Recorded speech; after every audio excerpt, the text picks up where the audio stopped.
हे फार महत्त्वाचा आयुष्यामधला एक मोठा दिवस आहे.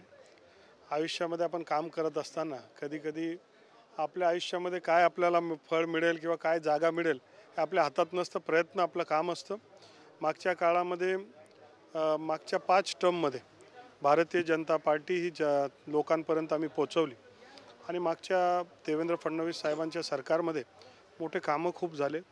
मागच्या या महायुतीच्या सरकारमध्ये देखील खूप कामं झाले आणि नरेंद्र मोदी साहेब असले त्यांची पहिली सभा ही धुळ्याला झाली होती आणि तिथूनच त्यांनी जे एक हे सेफ हे सांगितचा नारा दिला तो महाराष्ट्राच्या तळागाळापर्यंत पोहोचला आणि एकतर्फी म्हणजे जवळपास 2/3 बहुमत हे महायुती भाजप-प्रणित महायुतीला मिळालेलं आहे आणि मग जबाबदारी खूप वाढलेली.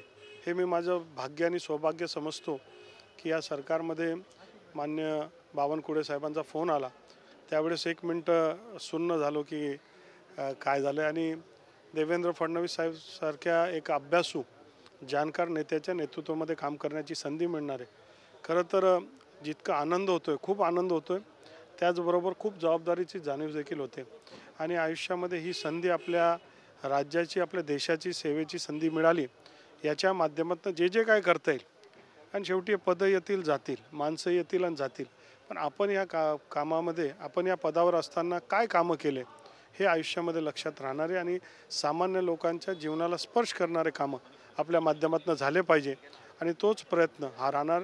मी जेव्हा नावं पाहत होतो एक चांगली टीम सगळ्या भागातली, सगळ्या लोकातली, सगळ्या क्षेत्रातली एक बॅलन्स टीम याच्या माध्यमातून निवडली आणि माननीय देवेंद्र फडणवीस साहेबांच्या नेतृत्वाखाली राज्यामध्ये आणि माननीय नरेंद्र मोदी साहेबसारखं एक मोठं नेतं, विश्वाचे नेते यांच्या नेतृत्वाखाली काम करण्याचा एक वेगळा अनुभव हा मिळणार आहे.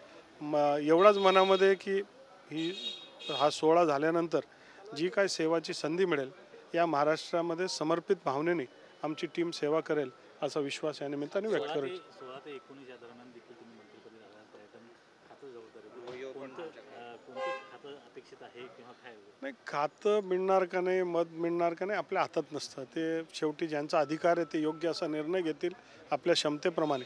पण जेही मिळालं शेवटी खातं कोणतं मिळालं याच्यापेक्षा